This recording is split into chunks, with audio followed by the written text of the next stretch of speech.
Bismillahirrahmanirrahim. Assalamualaikum warahmatullahi wabarakatuh. Alhamdulillahi rabbil alamin. Wabihi nasta'inu ala umurid dunya waddin. Wassalatu wassalamu ala asrafil anbiya'i wal mursalin wa ala alihi wa ashabihi wa man tabi'ahum bi ihsanin ila yaumiddin. Amma ba'du. Kita selalu bersyukur atas kehadirat Allah Subhanahu wa taala dengan mengucapkan alhamdulillahi rabbil alamin. Dan kita selalu bersalawat kepada Rasulullah SAW dengan mengucapkan Allahumma salli ala Sayyidina Muhammad wa ala alihi Sayyidina Muhammad. Teman-teman dimanapun antum berada, pada kesempatan hari ini saya akan membacakan dua ayat di dalam Al-Quran, surah An-Nahl ayat ke-58 dan ayat ke-59, di mana di dalam ayat ini menunjukkan bagaimana sikap orang tua pada masa jahiliyah ketika mereka memiliki seorang anak perempuan. Maka kita langsung saja. A'udzu billahi minasy syaithanir rajim. Bismillahirrahmanirrahim.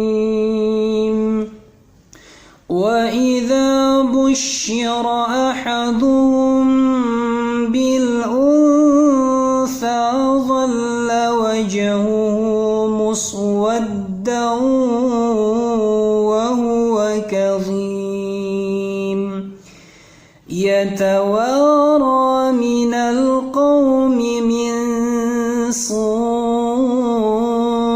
ma busyira bihi ayumsikuhu ala hunin am yadussuhu fit turab ala sa'a ma yahkumun. Shadaqallahul azim, yang artinya padahal apabila seseorang dari mereka diberi kabar dengan kelahiran anak perempuan, wajahnya menjadi hitam, merah padam, dan dia sangat marah. Dia bersembunyi dari orang banyak disebabkan kabar buruk yang disampaikan kepadanya.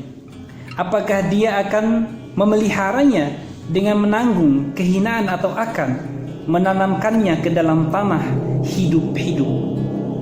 Ingatlah alangkah buruknya putusan yang mereka tetapkan itu. Nah, itu teman-teman dua ayat di dalam Al-Quran di surah An-Nahl ayat ke-58 dan 59 yang telah kami bacakan barusan. Di dalam ayat itu sangat dijelaskan bagaimana orang tua pada masa jahiliyah, di mana anak perempuan itu adalah aib bagi keluarganya. Di mana jika ada seorang tua mendengarkan anaknya atau istrinya baru saja melahirkan dan dia melahirkan seorang anak perempuan, maka mereka akan merasa marah akan hal tersebut. Anak perempuan yang tidak tahu apa-apa lahir di dunia, tapi orang tuanya akan marah akan hal tersebut. Kenapa kok mereka marah? Karena perempuan itu pada masa jahiliyah itu dianggap tidak ada gunanya. Karena kenapa? Perempuan itu lemah, mereka tidak bisa berperang, mereka tidak bisa ikut perang. Dan perempuan pada umumnya pada saat masa jahiliyah, kalau misalkan ada peperangan, yang menang dalam peperangan itu boleh mengambil perempuan-perempuan yang kalah, atau istri atau anak-anak dari yang kalah dalam peperangan itu. Maka perempuan pada saat itu hanya sebagai barang saja untuk yang pemenang. Jadi saking memang perempuan itu tidak bernilai sedikit pun di mata orang-orang pada masa jahiliyah pada saat itu. Dan apa yang menjadi sikap orang tua jika pada saat itu mereka mendapatkan anak perempuan atau mendengar bahwa istrinya melahirkan anak perempuan, ada dua sikap yang dilakukan mereka atau yang dilakukan suami pada khususnya pada saat itu. Yang dilakukan adalah yang pertama, anaknya ini dibiarkan hidup, namun mereka menanggung kehinaan dan rasa malu yang sangat luar biasa. Karena perempuan itu adalah aib.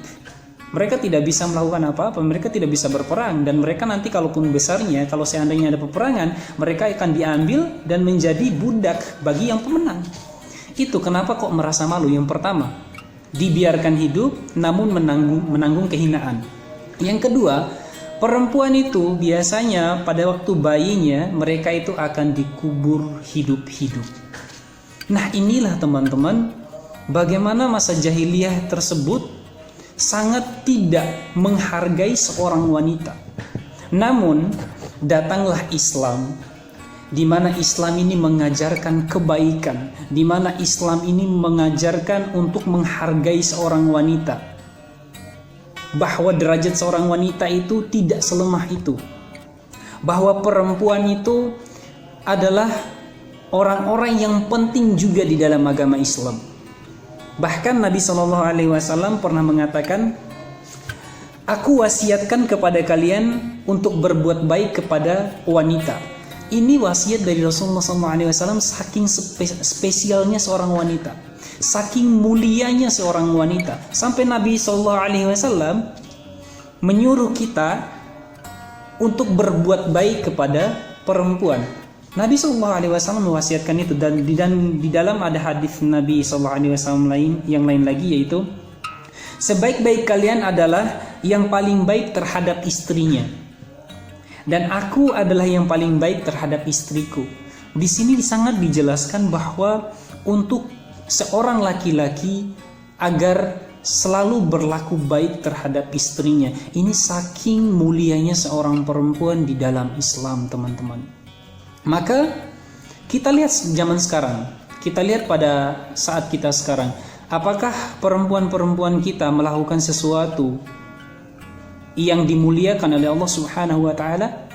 Allah Subhanahu wa taala sudah memuliakan seorang perempuan. Namun apa yang dilakukan oleh teman-teman kita saat ini? Banyak yang dilakukan yang menurut saya pribadi tidak mencerminkan kemuliaan seorang perempuan. Mungkin menurut saya pribadi seperti itu. Seperti apa sih yang dilakukan sama teman-teman kita yang akhwat, yang menurut saya pribadi itu tidak memuliakan mereka?